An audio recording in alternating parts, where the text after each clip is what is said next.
ચાલો આજે સમજીએ ચતુરાઈ અને લાલચની એક મજેદાર ગુજરાતી લોકકથા. ચાંદીપુર ગામની આ વાર્તા એક સવાલ પૂછે છે. શું લાલચ કોઈને અશક્ય વાત પર પણ વિશ્વાસ કરાવી શકે? વાત છે હીરા શેઠની, જે ગરીબોને પોતાની ચાલાકીથી દેવાના ચક્રવ્યૂહમાં ફસાવવા માટે જાણીતો હતો. અને એનો જ શિકાર બન્યો એ ગરીબ, પ્રામાણિક ખેડૂત. બિચારા પાસે કોઈ રસ્તો જ નહોતો. થોડાક ઉધાર લીધેલા પૈસા 4 વર્ષમાં તો ક્યાંય પહોંચી ગયા. ખેડૂત પર મોટું સંકટ આવી પડ્યું. વિચાર તો કરો, ફક્ત 3000નું દેવું સીધું 18000નું થઈ ગયું. હીરા શેઠે દયા બતાવી નહીં, ખેડૂતને સીધી ધમકી આપી દીધી. પૈસા ચૂકવવાનો કોઈ રસ્તો જ નહોતો. ખેડૂત બિચારો બધી બાજુથી ફસાઈ ગયો હતો. પણ કહેવાય છે ને, જ્યારે બધા રસ્તા બંધ થાય ત્યારે જ કોઈ નવો રસ્તો ખુલે છે. ખેડૂતે શેઠ પાસે જઈને એક એવી ગજબની વાત કરી કે શેઠનું મન લલચાઈ ગયું.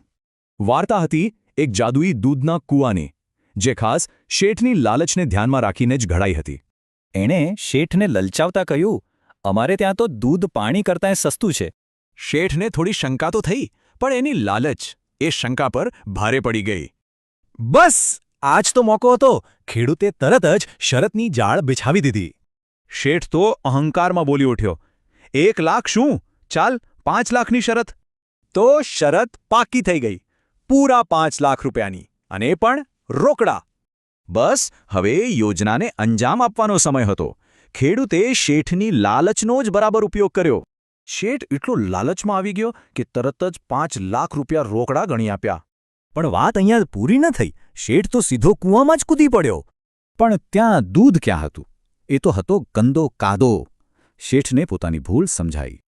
ખેડૂત તો પૈસા લઈને જતો રહ્યો, દેવું પણ ચૂકવ્યું અને બીજાની મદદ પણ કરી. અને હીરા શેઠ જ્યારે પોલીસ પાસે ગયો તો એ લોકો પણ એની મૂર્ખાઈ પર હસી પડ્યા. એટલે જ તો સાચું કહ્યું છે, જાકો રાખે સાઈયા, માર શકે ના કોઈ. તો આ વાર્તામાંથી શું શીખવા મળ્યું? એ જ કે લાલચ માણસની બુદ્ધિ ભ્રષ્ટ કરી દે છે.